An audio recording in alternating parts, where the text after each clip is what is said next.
Okay, let's work some problems. And here we have a practice exam.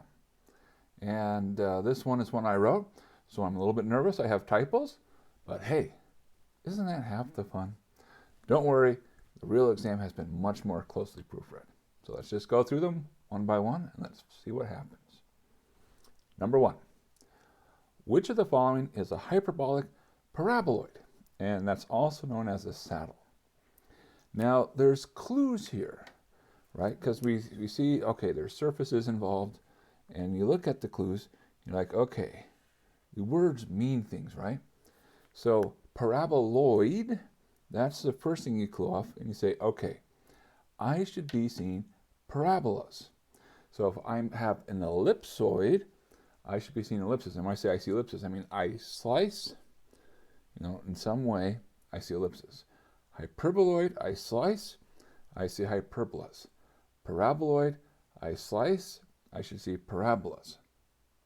So, what do I know about parabolas? Well, they look like, something equals something squared. Now notice how all of these, everything involved is a square. Well, if everything is involved as a square, that's not looking parabola-like. And so, we can knock out those pretty quickly. So they're not C, D, or E. Okay. Well, that gets us down to one of two.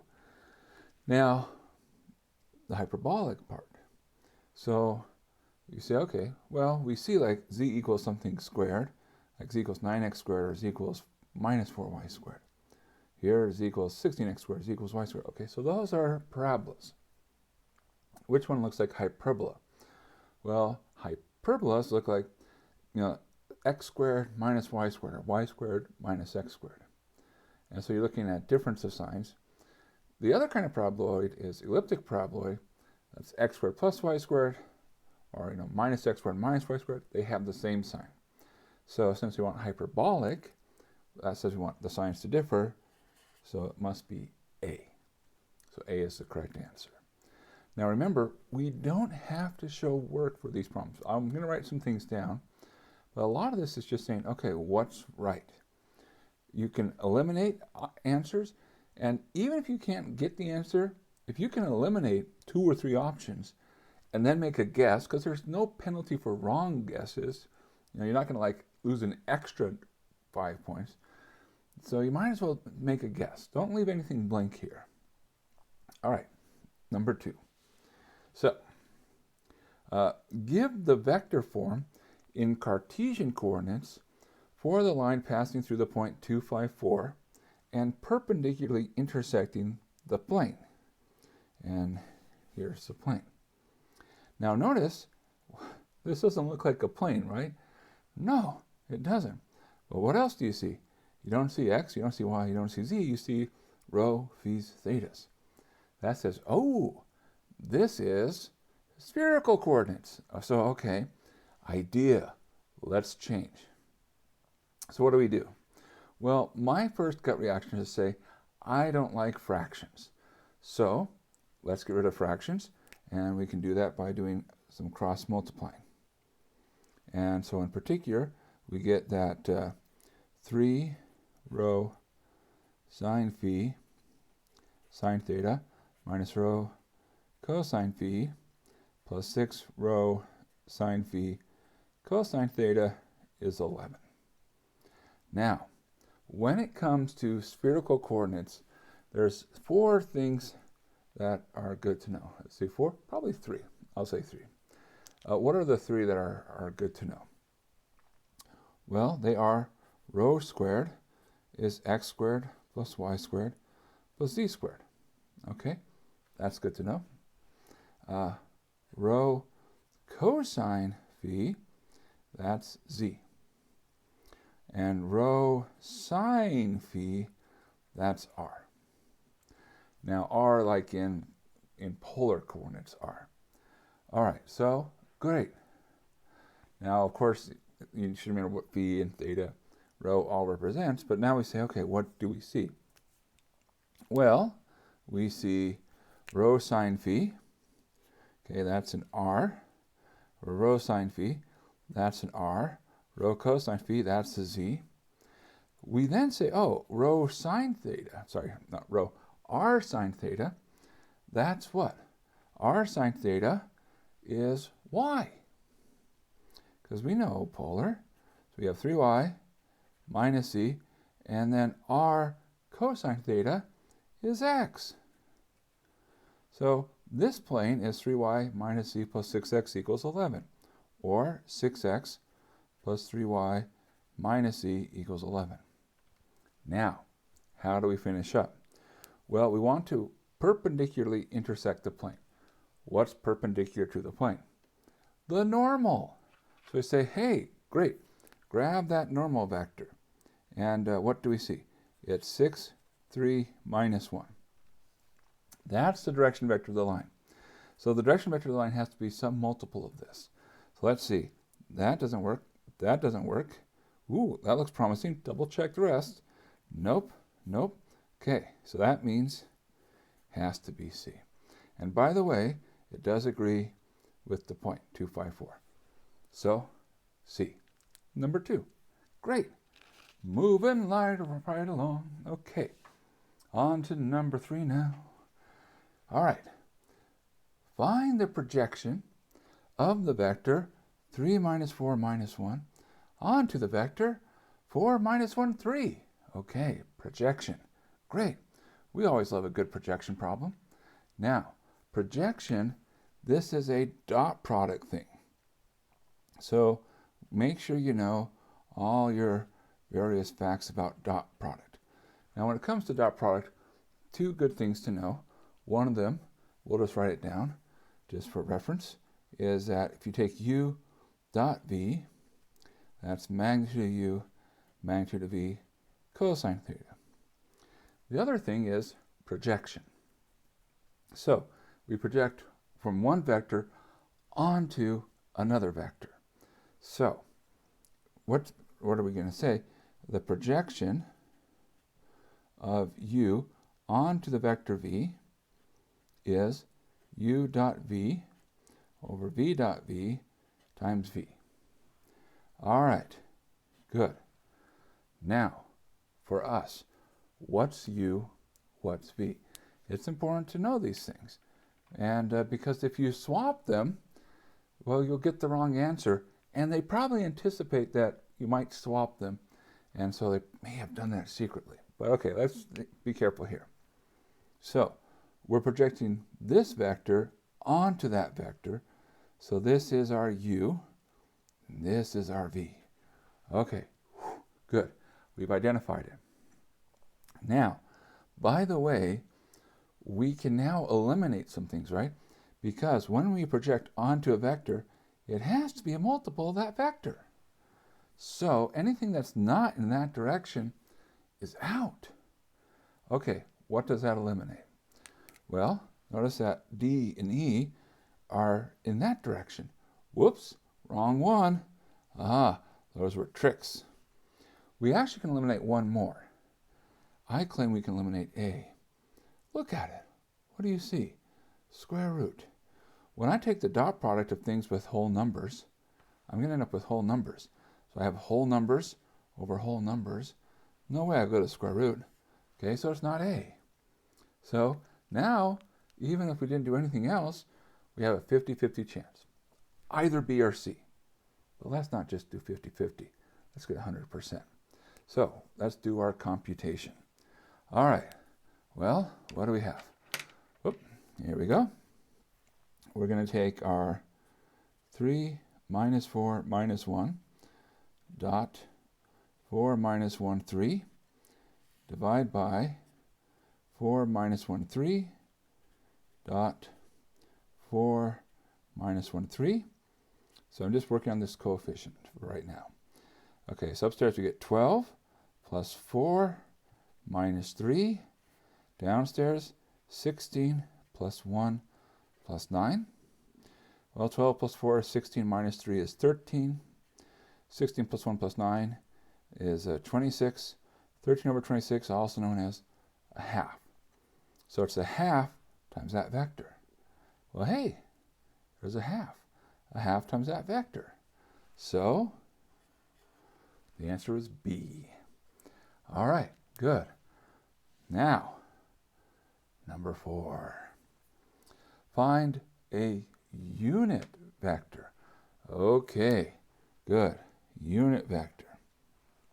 Vector of length 1, which can be used for the direction vector of the line for the intersection of the planes 2x minus 3y plus 6z equals 21, and 2x minus 2y plus 3z is negative 57. Now, unit vector, that has length 1. So one thing you can do is, if you're trying to say, can I eliminate anything, just say, hey, are any of these vectors not unit vectors? And if they are, you can knock them out. Now, looking at the numbers here, these are basically 3 6s and 2s, and you'll notice they all have 1/7. Well, that's good, because if you take 3 squared plus 6 squared plus 2 squared is 49. Square root of 49 is 7. And so scaling by 1/7 does make these all units. And similar, you can check, they made it hard. Everything's a unit vector here. Okay, so no easy elimination. But that's all right. We can just solve it. So what do we have? Well, we have that it's the direction vector of the line of intersection of these planes. That line has to be in both planes. So we have these two planes, and so since they're in the plane, that line is in the plane, it's perpendicular to the normal. So idea, all right, idea, we have to be perpendicular to 2, negative 3, 6, and we have to be perpendicular to 2, minus 2, 3. Now, if this was a long answer problem, what would be our next step? Well, the next thing we would do is say, well, we've got our two vectors we have to be perpendicular to. Let's just take a cross product, and that will form the direction vector. That will work, and it absolutely is a valid way to do this problem. But I want to point out, hey, what do we know? We know we've got to be perpendicular to these two vectors. So let's just do quick checks. It's quicker to check perpendicular than it is to make perpendicular. Okay, so what do we have? 18 minus 18 minus 12. Not 0, so you're not perpendicular. So A is out. Okay, so A is out. How about B? 4 plus 3, 7 plus 12, 19. That's not 0, not perpendicular. 12 minus 9 minus 12. Not perpendicular.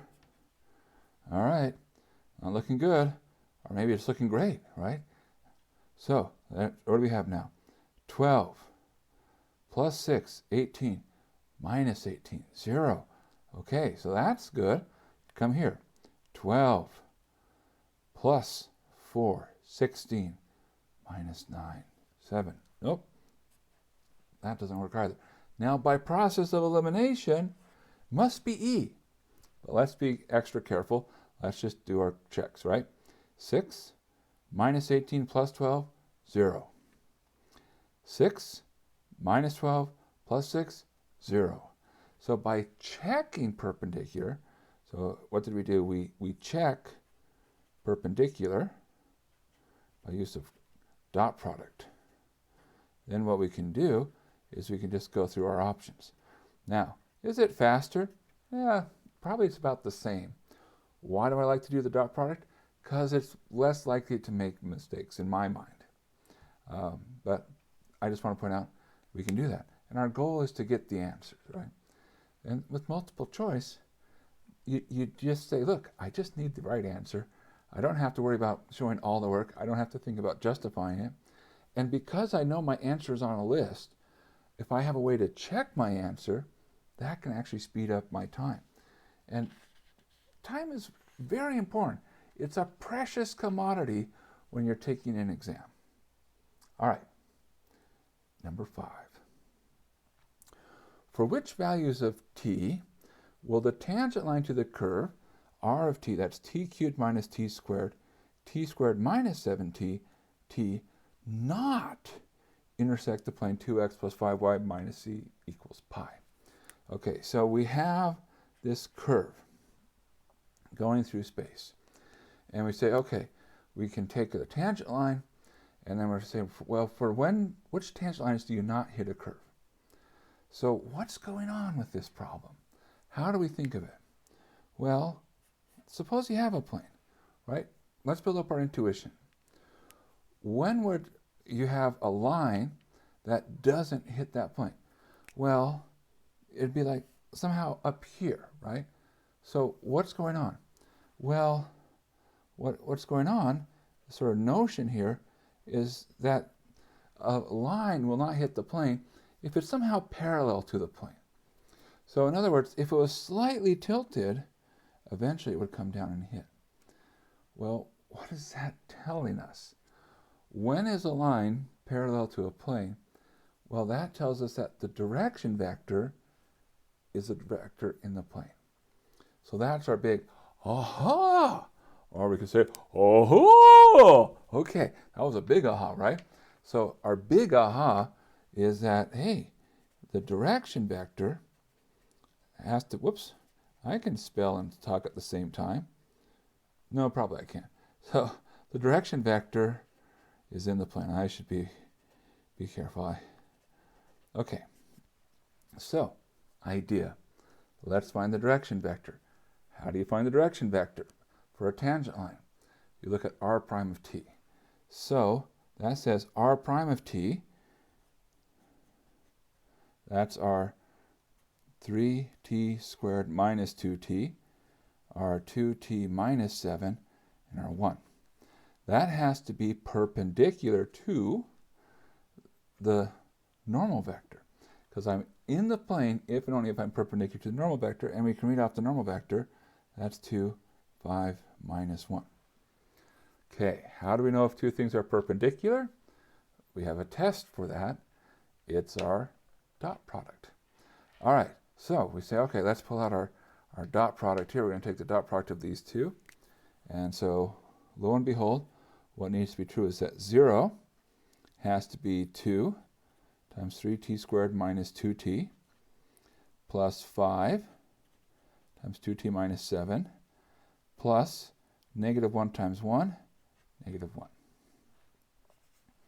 Okay, well that's 6t squared minus 4t plus 10t.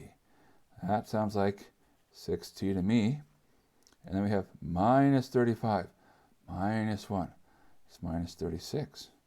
Everything has a 6. Divide out. 0 is t squared plus t minus 6. And wouldn't you know it, it factors as t plus 3 times t minus 2. So what do we see? T could either be negative 3 or positive 2. And there we go. Negative 3 and positive 2. All right. Actually not too bad of a problem as long as you have your aha. And that's the geometry. This test is a geometry test, right? It's a calculus class, but it's a geometry test. And so we're going to definitely push you on your geometry. So make sure you got your geometry ready to go. Okay, number 6. This is, by the way, we're coming to our last multiple choice problem. Wow, they're just flying, right? And that's okay, because the faster we do our multiple choice, the more time we get for a long answer. All right, so we have our curve. T squared cosine t, t squared sine t, 2t. Oh, this is going to take forever. And it has, they did the hard work. They did the hard work for us. They did the hard work for us. Do you see this? They told us the magnitude of r prime. Oh, yes. Okay. Sorry. This just almost never happens. Okay. Magnitude of r prime of t, t squared plus 2. And the magnitude of r double prime of t is the square root of t to the 4th plus 12t squared plus 4. So all the hard stuff is done. We have to do the relatively less hard stuff. We have to find a sub n. All right, so how do we do this? Well, we remember a few things. To find a sub t, you take the derivative of the magnitude of r prime of t.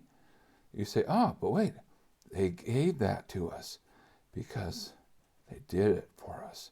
That turns out to be 2t. All right, now notice they put 2t here as an answer because they know how people think. And they're like, oh, haha, it was a derivative, right? That's a sub n. No, no, no, that's a sub t. So we're not going to fall for that trick. Okay, so how do we get our a sub n? Well, magnitude r double prime squared is a sub t squared plus a sub n squared. So we have that term, t to the fourth plus 12t squared plus 4 equals, and here we square that, 4t squared plus an squared. All right, well, move that across, and we get an squared is t to the fourth plus 8t squared plus 4. And they say, ah, that matches there, right? Again, they were keeping track. Say, oh, but wait, that's not an, that's an squared. And so now you take the square root of both sides. And therefore, our answer is D. Wonderful. All right, high fives all around. We got through the multiple choice. Oh yeah. On to the other problems. So we're 6 out of 10 problems done, 4 left.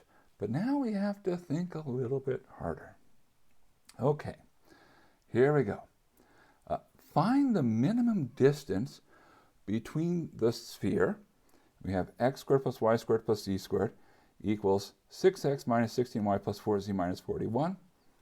And the plane, 3x minus 6y plus 2z equals minus 2. Okay, all right. Well, I'm glad we have space. We don't get to pick an answer here. And let's hope that they were nice when they wrote this problem. Let's think about the picture.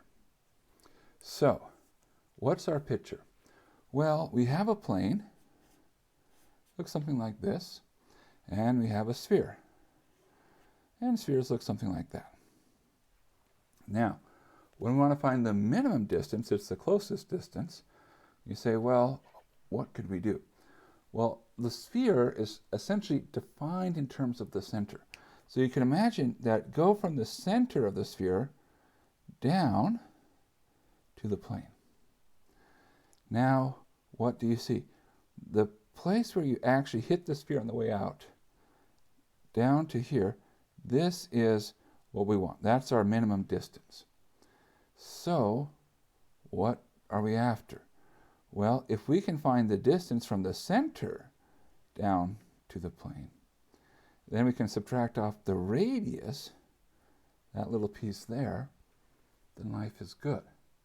So geometry says, okay, we need to find the center, distance from the center to the plane, and then subtract. Okay, so let's start with our sphere. So we're interested in knowing the center and the radius. All right, well, we have ways, right? So step one, make it look like a sphere. So we start by saying, okay, we'll move x's with x's, y's with y's, z's with z's. So we'll have x squared minus 6x. We'll leave a little bit of a gap. Plus y squared plus 16y, leave a little bit of a gap. Plus z squared minus 4z equals minus 41. Again, I left a gap. And you're probably saying, why? Why did you keep minding the gap? Right? Mind the gap. Mind the gap. Well, because we want to write everything as perfect squares. So, you say, cool, cool, cool, cool, cool. So to do that, you take the middle term. So because there's going to be an extra term here. Take this middle term, divide by 2, it's negative 3, square it. So you say, oh, you should add 9. And when you do, this becomes x minus 3 squared. But you're saying, wait, you added 9. That changed it. You're right, it did. So what we're going to do is we're going to add 9 here. All right? And then we're just going to repeat. Okay, 16 divided by 2 is 8 squared, 64. This is going to become y plus 8 squared. But again, add 64 here. And finally, we come here. Minus 4 divided by 2 is minus 2. Square is 4, so we add 4, and we'll do the same thing here. This becomes the minus 2 squared. And, okay, so we have all of that. And we start doing some math here. Well, secretly, we've been doing math this whole time, right? Of course we were. Of course we were. Let's suppose we take 64 and subtract 41. 23. Plus 9 makes 32. Plus 4 makes 36. So they gave us nice numbers. Why? It just confirms that we have nice teachers. Our Calc teachers, they love us. They want us to succeed. Thank you, Calc teachers. You're awesome. All right. Now, where's our center? Okay, be careful. It's not x plus the center, right? It's x minus the center. So our center for our sphere is at 3 minus 8 plus 2. And our radius is 36. Well, that's r squared. So square root of 36, 6. Nice. Now, what's our next step? Well, now that we understand the center of our sphere, the radius of our sphere, we need to say what's the distance from the center down to the plane. And we'll do it in two ways. And we'll do it one way, which is if you have a great memory and a young mind. And then we'll do it another way, which is like, I forgot stuff, and then we'll say, but that's okay, use geometry. Okay, so method 1. This is the good memory method. And, okay, what's the good memory method? Well, the good memory method says, if I want to find the distance from a point to a plane, so let's say I have a point, let's say what the plane is. Plane is AX plus BY plus CZ equals D. And let's say the point is, I have to think of what letters to use. Well, we'll use just X0, Y0, Z0. Then the distance is the following. Namely, you take the absolute value, you plug in your point, AX0 plus BY0 plus CZ0, subtract D. So, if you were exactly on the plane, these would be equal. So this sort of says, if you're not on the plane, this should not be equal. However, you then divide by the square root of a squared plus b squared plus c squared. Okay, so that's if you have a good memory. Let's see what this gives us. So we get the following. We have our center. We have our ax, by, cz equals minus 2. So we get that our distance from sphere center to plane. All right, I'm saying a lot of words here. I should be doing a lot more math. Okay, here we go. We're plugging in. We have 3 times 3 minus 6 times minus 8 plus 2 times 2 subtract negative 2. That's the upstairs. Divide by the square root of 3 squared plus negative 6 squared plus 2 squared. Okay, now, fingers crossed, this turns out great. I'm pretty optimistic about this problem. Okay, all right, so we have 9 plus 48 plus 4 plus 2. Okay, that's just absolute value of all that. Well, the good news is they're all positive, so it's going to be easy to take absolute value. Over the square root, 9 plus 36 plus 4. Well, downstairs, this is 49. Inside the square root of 49 is 7, so something over 7. Now, 48 plus 2 is 50. 4 plus 9 is 13. Add those together, you get 63.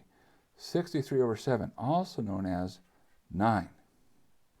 So, our final answer. Okay, so here we go. We're going to just put our answer, and then we'll do the distance a second time.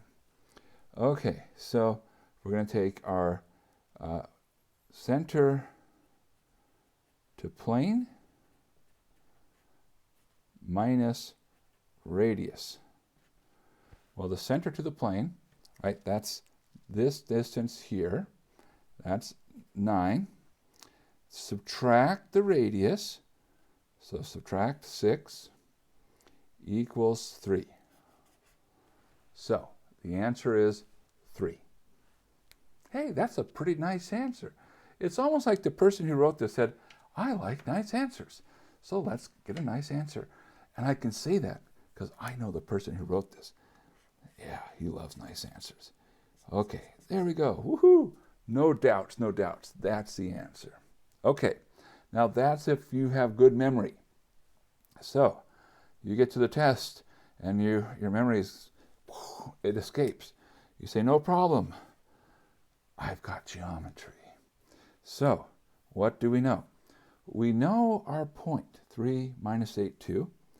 Okay, that's our center. We have that point, we have our plane. And what we do is we do the following. We're going to make a line. So we're going to use a line. And what we're going to do is we're going to see where that line hits the plane. Okay, so our point is our center, 3 minus 8, 2. And the direction vector, what's that? Well, that's perpendicular to the plane, right? Because what we're doing is we're doing perpendicular to the plane. Perpendicularness is corresponded with nearness. So we grab our normal. So that's at 3 minus 6, 2. Okay, so our line in parametric, well, x equals y equals z equals, we're going to have 3 plus 3t minus 8 minus 6t and 2 plus 2t. The 3 minus 8, 2, point. 3 minus 6, 2, vector. Now, what do we do? Well, we're going to plug all of that into our plane. So, this is all going to feed into our 3x minus 6y plus 2z equals minus 2. Okay, so we get 3 times 3 plus 3t minus 6 times minus 8 minus 6t plus 2 times 2 plus 2t equals negative 2. All right, so what does that give us? Well, that gives us 9 plus 48 plus 4, right? Because I'm just grabbing the constants. And go ahead, let's add the 2. All right, 9 plus 48 plus 4 plus 2. Gosh, does that look any familiar? Yeah.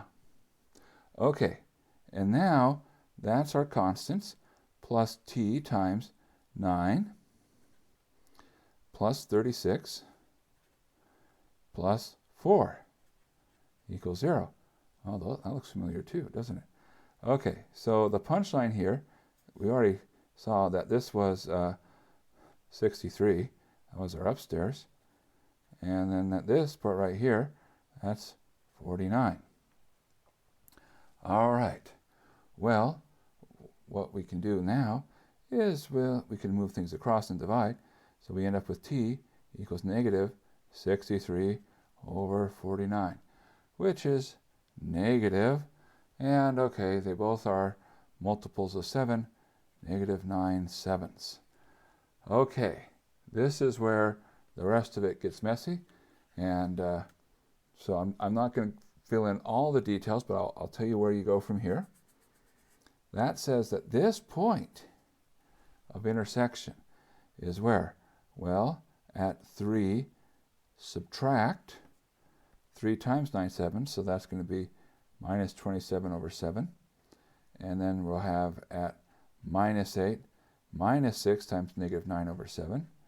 And then we're going to get at 2 minus, well, I'll say plus 2 times negative 9 over 7. So here's our point. And, well, okay, 21 subtract 27, that's negative 6/7. And then we have 54, right? Negative 6 times negative 9, 54. 54 subtract 8. 54 subtract 8, that's 46. All right, so 46 over 7. And then here, minus 18 over 7. Oh, wait, hold on. I got ahead of myself. So we have 54 sevenths. This is minus 56 sevenths. 54 sevenths minus 56 sevenths, that's negative 2 sevenths. I can do math. I can do math on, every third Monday of the month, right? Okay, and we have 14 sevenths subtract 18 sevenths makes negative 4 sevenths. Now, here's your point. How do you find the distance? Well, now you say, okay, what's the distance between these two? So you're going to take your change in y's over change in z's, change in y squared, change in x squared. I can say this, change in y squared, change in z squared. Add them all up, take a square root, and and you'll end up with 9.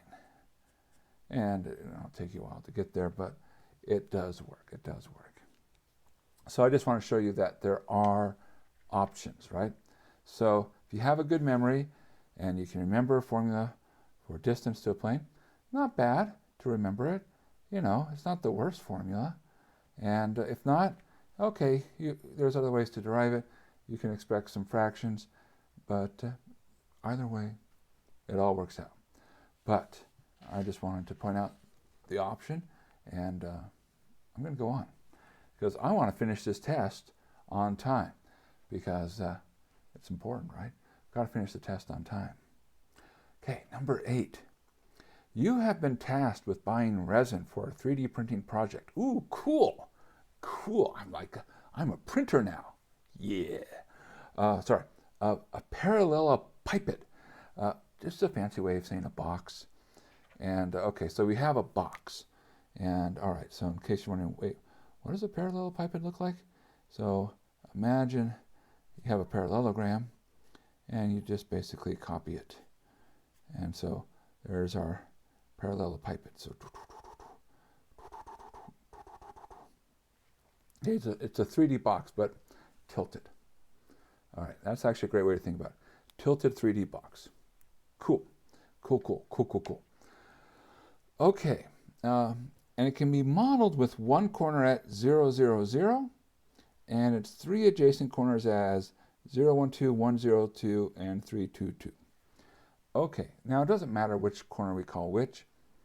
So let's just, because all we need is intuition, let's suppose we label this one as our 0, 0, 0.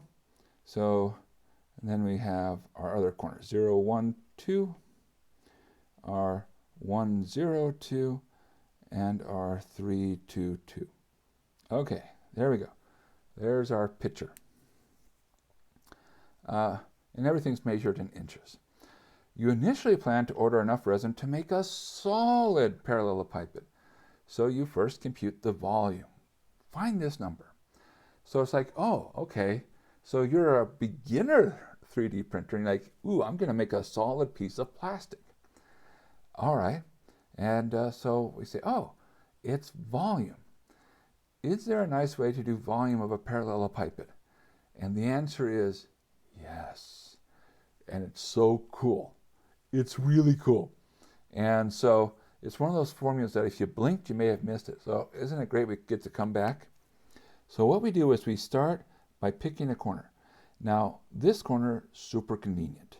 So let's pick the corner that's super convenient, and you find the three vectors that are those directions. Okay, so you have three vectors. 0, 1, 2, 1, 0, 2, 3, 2, 2. Now, what do you do with those three vectors? The answer is you throw it into a matrix. Each vector is a row. All right? And we're going to take the determinant of that matrix. So let's start.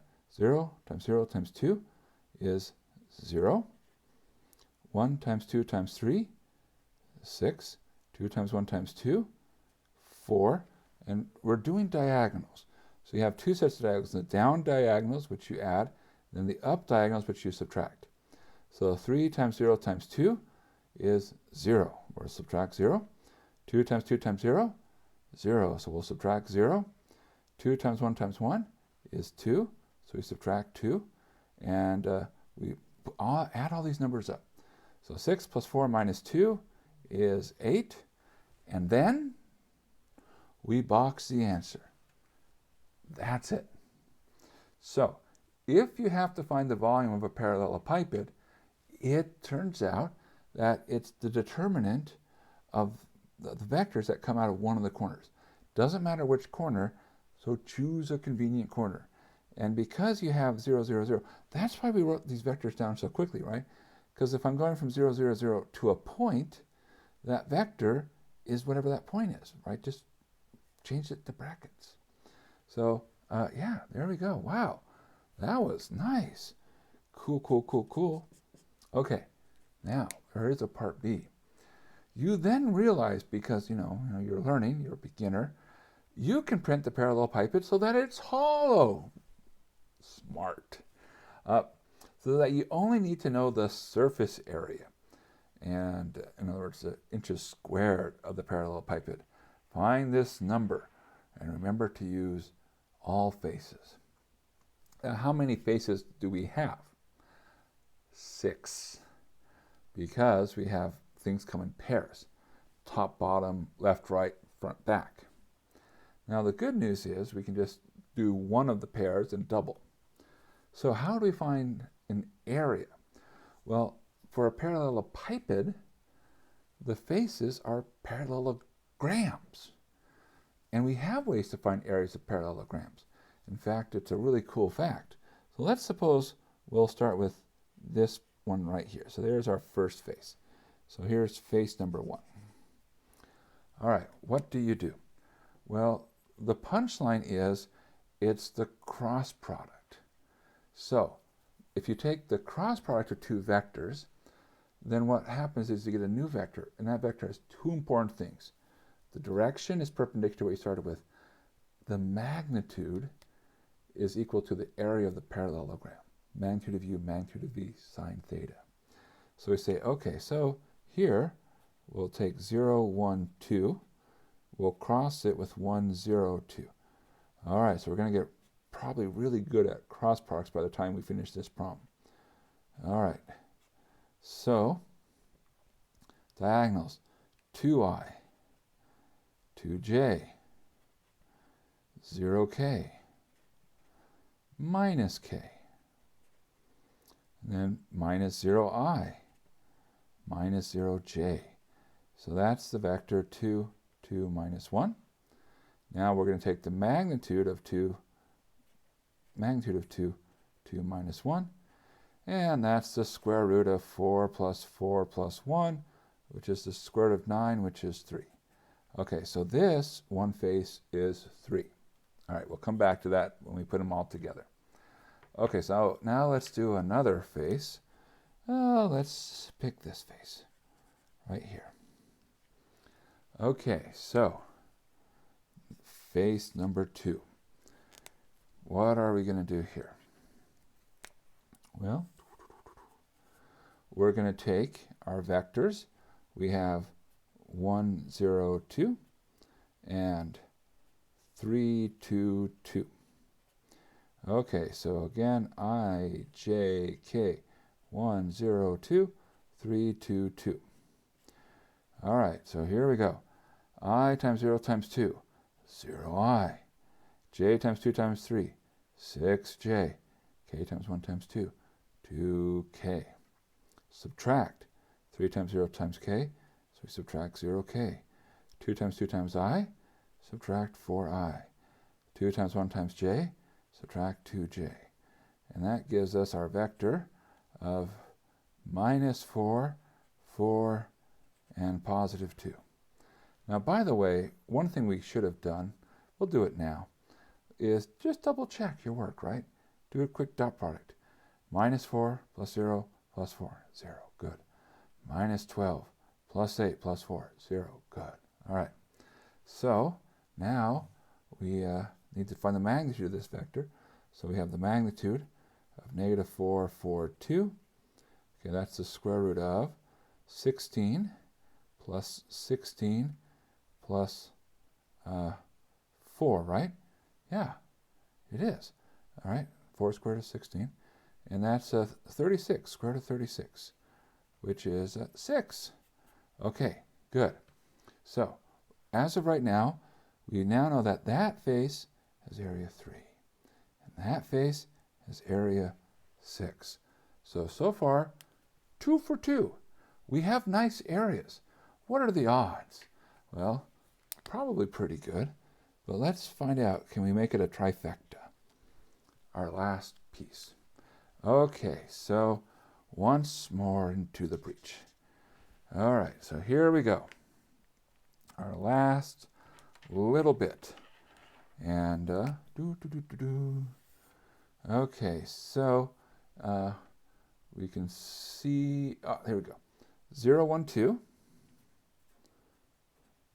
and 3, 2, 2.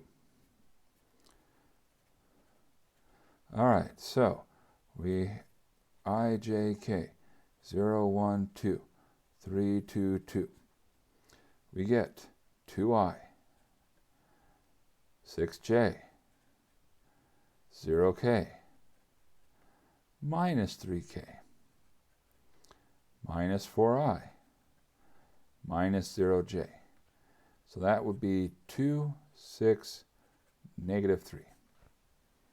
All right, so here we go. We're going to take the magnitude of 2, 6, negative 3. That's the square root of 4 plus 36 plus 9. Square root of 49 is 7. Cool. They all were nice numbers. Okay, so to recap, where are we at? This face has area 3. This area 6. That area 7. So, what's our total area? Well, remember that this face actually comes in a pair, and similar with that one, and similar with that one. So what you do is you add up 3 plus 6 plus 7, that would be 16, and then you add them up a second time. So we can say, we'll put it here in this corner, that our total area is 3 plus 3 plus 6 plus 6 plus 7 plus 7, and that gives us an answer of 32. And there we are. So our area for our printing project, we need 32 square inches worth of material. Nice. Okay, good. Well, we still have some time. We still have some problems. So let's keep going. Number 9. We're given that acceleration is, and well, we have this information. I'm going to write it down again. Acceleration, that's 12t plus 4 minus 8 sine 2t, 3e to the t, subtract 9e to the 3t. Nice. Okay. Now, we have some initial conditions, some initial velocity. So v for velocity, initial position, r for position, or rosition if you like. No. But that's what we do, use r for position. Find the position function, r of t. So we have, essentially you can think of it as we have the second derivative, right? Because if you start with position, one derivative gives you velocity, next derivative gives you acceleration. So we're starting down here. We got to work our way up. And so we will. We're going to work our way taking integrals. So we're going to do it twice. Every time we integrate, we're going to get some constants. We use our initial conditions to solve for our constants. If this feels like Calc 1, it's because it is. However, what differentiates it from Calc 1 is we're going to do it essentially 3 times, right? 1 for each slot. So make sure, if you're going to do this, that you take care of each slot. So each slot needs to get its own constant. All right, so let's begin. So we'll start by integrating. So we're making a note here, integrate, to get velocity. Okay, so term by term. I'm not going to make a lot of comments here. So integral of 12t, 6t squared. Integral of 4 is 4t. Integral of negative sign is positive cosine. Because of the 2, you need to account for that, and you do it by dividing by 2. So this is, oh, I forgot one thing, didn't I? Forgot my constant. Ah, classic mistake. Don't forget, you have to get a constant, and it's a constant for each slot. Okay, I was so excited about the integral of negative 8 sine. I don't know what came over me. So, okay, it's 4 cosine 2t, but with a constant. And then, integral of e to the t is e to the t, so that's fine. Integral of e to the 3t, e to the 3t, but you divide by 3, so it's going to be minus 3 e to the 3t plus a constant. Okay, so plug in your initial conditions. We get 3, 9, negative 2, right? That's our initial conditions. Equals 0 plus 0 plus c. C. 4 times 1 plus d. So 4 plus d. 3 minus 3 plus e. Because e to the 0 is 1. So that's very convenient. So this tells us, for instance, we get that c equals 3, d equals 5, because 4 plus d equals 9, and then the 3's cancel, so e equals negative 2. Okay, so now update. Velocity. We have 6t squared plus 4t plus 3, comma, 4 cosine 2t plus d, 5, 3 e to the t minus 3 e to the 3t minus 2. You'll notice this problem isn't that bad. There's just a lot to write. And so I should warn you, because it's the kind of mistake I make a lot. Be careful about copying. Oh my gosh. Oh, I have lost so many silly points to copying errors.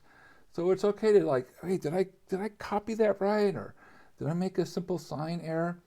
It's okay to check yourself. As the great philosophers would say, you should check yourself before you wreck yourself. All right, now we've successfully gone from acceleration up to velocity. We now do it one more time. So we integrate. Okay, so we will have r of t equals, and let's write small because we're going to need the space. Integral of 6t squared, well, we're going to get a t cubed over 3, so that becomes 2t cubed. T squared over 2 times 4, so that's a 2t squared. And then we get a 3t plus, working our way through the alphabet, we'll go up to f. So you notice how when we put constants here, they were all different symbols, because they're all different constants. And it's good to keep that sort of going. Okay, integral of cosine, positive sign. You need to account for that too. The way we account for it is divide. So we'll have 2 sine of 2t plus 5t plus a constant. Integral of e to the t is e to the t. Integral of e to the 3t is e to the 3t, but we divide by 3, so we're down to e to the 3t. The 3 goes out. Then minus 2t plus a constant. Okay, we're close, but not quite there. We still have to solve for these constants. So we plug in, and because we have that information. So r of 0 is 1 minus 4, 5. Okay, 0, 0, 0, f. Sine of 0 is 0. 5 times 0 is 0. G. All right, this is going to be good. 3 minus 1, 0, h. Okay, so we get what? Well, f equals 1. G, negative 4. And then here we get 2 plus h is 5. 2 plus h equals 5. Hey, that says h is 3. Now, are we done? No, but we're super duper close. We're like, yay, we're going to get the points. We're going to get the points. Don't forget, you got to plug it back in. Write it down one more time. Once more into the breach, and we'll be done. 2t cubed plus 2t squared plus 3t plus 1, comma, 2 sine 2t plus 5t minus 4, comma, 3 e to the t minus e to the 3t minus 2t plus 3. And there we go. All right. Problem again, not bad. It's like what we did in Calc 1. The only thing is now we've got to do it 3 times. But that's okay. We've gotten 3 times as good as we were since we're in Calc 1, right? Isn't that how the numbers work? Imagine when we take Calc 17, we're going to be like 17 times better than we are right now. We're going to be amazing. All right. Still got one more problem, right? Okay. Whew. All right. Number 10. Save the best for last. Given that for time greater than or equal to 0, a particle moves along the parametric curve, and it's this curve here. And notice that they gave it to us in parentheses, but you know what we can do when no one's watching? We can say, look, secretly, we're going to think of it as a vector valued function. So we'll think of it vector valued function because that's how we can do calculus. At the end, we may have to go back to a point, but for right now, we think vector valued function. And that the particle has traveled a distance. So 62 over 5. So it's gone distance 62 over 5. And that's since time 0. Find the particle's current location. Okay, so that says we need to find a point. Our final answer needs to be a location. All right. And then there's this hint. Oh my God, they gave us a hint. A plus b cubed is a cubed plus 3a squared b plus 3ab squared plus b cubed. Huh. I don't know why they gave us that hint. But I bet you at some point we'll know. Okay, so let's jump in. Now, this is a distance problem. So when you're doing a distance problem, the vast majority of work boils down to one thing. It's to make magnitude of r prime of t simple. That's it. If you can do that, life is good. And if you can't do that, life is miserable. And it's kind of a built-in check. It's like, hey, did I make magnitude of r prime of t look simple? And if the answer is no, you're like, whoa, I should go see what I did. Okay, so let's work on that. So this is our r of t up here. And because we're thinking of it like a vector valued function, we start by taking derivatives. So r prime of t. So start term by term. The 5/2 comes down. 2/5 times 5/2 cancels. Wow, it's like they planned it. T to the 3/2. Then subtract. The 3/2 comes down. 2/3 times 3/2. Again, cancels. Whoa, amazing. Next term, derivative of t squared, 2t. Good, derivative of 1 goes away. Okay, derivative of a half t squared, t. Derivative of t, 1. Derivative of 5 goes away. All right, so there's our r prime. Okay, now most important step. Magnitude of r prime. Okay, so we have the square root of these terms squared and added together. Okay. Interesting. Interesting. All right, well, let's see what happens. So we'll start here. We have like essentially it's like a minus b squared. And okay, so that's going to be a squared, so first term squared, so t to the 3 halves times t to the 3 halves is t cubed. Then you have your minus 2ab. So minus 2, t to the 3 halves times t to the 1 halves is t squared. So minus 2t squared. And then finally add your b squared, t to the 1 half squared is add t. Okay, so that's good. Well, it looks like square roots have gone away. Then here we add 4t squared. All right, then over here we have t squared plus 2t plus 1. Okay, well, let's see. What do we have here? We have a t cubed minus 2t squared plus 4t squared plus t squared, 3t squared. Cool. Plus t plus 2t plus 3t. And a plus 1. This is not looking like a perfect square. I was told that things should be perfect squares. What's going on? Ah! Well, let's think about this. Is there any clue about what to do? Oh, wait, they gave us a hint. Interesting. Like, let's see. A cubed, 3a squared b, 3ab squared b cubed. Wait a second. If you set a equals to t, and you set b equals to 1, those match. So this is, oh my God, now I see why they gave us a hint. Oh, that's cool. So it says that our prime of t does look nice. It's t plus 1 to the 3 halves. Oh, whew. Okay, good, good, good. Now, that's great news because we found r prime of t, and magnitude r prime of t is simple. That's a sign we're on track. So as a reminder, I've said this before, I'll say it again. If magnitude of r prime of t is terrible, mistakes have been made.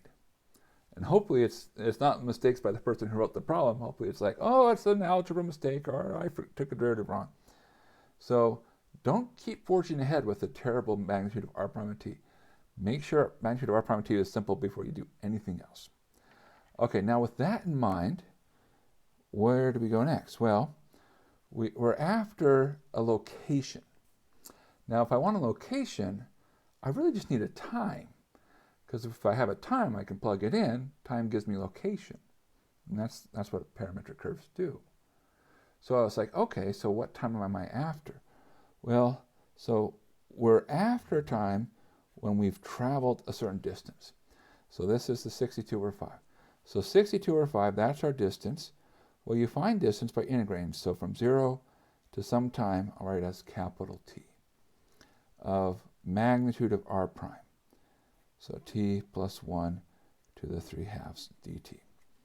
All right, so this will tell us when we have traveled our particular distance. So, all right, great. And let's see what happens. Well, this is a pretty straightforward function to integrate. Add 1 to the exponent. So that would be t plus 1 to the power of 5 halves. And then you flip and put a 2/5 in front. And you go from 0 to t. And you say, okay, so that's like 2/5 times capital T plus 1 to the 5 halves. And then plug in 0. Don't forget to plug in 0, because sometimes it's a number. Plug in 0. 0 plus 1 to the 5 halves is 1 to the 5 halves, and 1 to a power is 1. All right. Well, so now there's a single t. So we're going to solve. Let's start by moving this 2/5 over. We're going to flip it. So multiply by 5/2. Multiply 62/5 times 5 over 2. Well, the 5's cancel, and you get 31. Okay, so that's t plus 1 to the 5/2 minus 1. Well, okay, add 1. 32. That's like t plus 1 to the 5/2. Okay. So then, well, we're essentially trying to get that t. That t is trapped inside layers, and we're just peeling off one layer at a time, working our way through our onion. Okay, so we take both sides, raise to the 2/5 power. That'll get rid of that exponent. I'm just peeling off that layer. Okay, so we say, okay, well, that says t plus 1 is 32 to the power 2/5. Now you could say, oh, well, 32 squared, as we all know, is 1,024. And then we just take the 5th root of 1,024, which that's 4, right? Well, of course, if you're a computer person, you're like, yeah, of course. But if not, you say, hey, another way to think about this is 32 to the 1/5 squared. And 32 to the 1/5, powers of 2, right? 2, 4, 8, 16, 32. 32 to the 1/5 is 2. So 2 squared is 4. So t plus 1 equals 4. So this is our final aha. So t equals 3. Is this our answer? And why not? Oh, Steve, come on. You're just supposed to get the answer. Okay. What have we found? We found the time that it happens. What were we looking for? The location. You have to find a point. But we know how to recover, right? Say, well, if that's our time, this gives our location as a function of time. So the last thing for us to do, and this is the last problem too, so this really truly is the last thing for us to do, is we're going to say, great, plug in 3. All right, so let's see, can we fit it in? So we have 2/5 times 3 to the 5/2 minus 2/3 times 3 to the 3/2, comma, 3 squared plus 1, comma, 1/2 3 squared plus 3 plus 5. Now, technically we're done. This is the location, because the problems say if you don't, unless it specifies to simplify, you don't have to simplify. So this is good enough. However, I will point out that you can do a few things. For example, 3 to the 3/2 is the same as 3 times 3 to the 1/2, which is 3 root 3. 3 to the 5/2 is the same as 3 squared times 3 to the 1/2. So that's like 9 times square root of 3. So you can think of this as 18/5 root 3. Oh, let me move that up a little bit. And then minus 2 root 3, which is minus 10/5 root 3. Okay, so these are going to be the same. Come back to that in a second. Here you get 9 plus 1. Okay, that's 10. Here you get 9/2 and plus 8. But 8's another way you can say 8 is 16/2. And so if you put that together, 18 minus 10, that gets you 8/5 root 3, comma 10, comma 9 plus 16 makes 25 over 2. And there you go. There's our very pretty answer. And all right, we have our location. Whew. We got to the end. We made it. And if you've been looking at the time, we did it in under 75 minutes, which is great. And we could have done it even faster if we didn't say all this commentary and weren't so excited about everything. So, what's the lesson? 1, you can do this. And I know some of these things are maybe less familiar and less comfortable, but you can do this. I believe in you. I believe in you. I know you're investing in yourself. And I'm investing in you too because I believe in you. So keep at it. Don't panic. Be calm. Breathe in. Breathe out. You'll be okay. You'll be fine. All right, keep studying, and I hope to see you on the other side. Bye.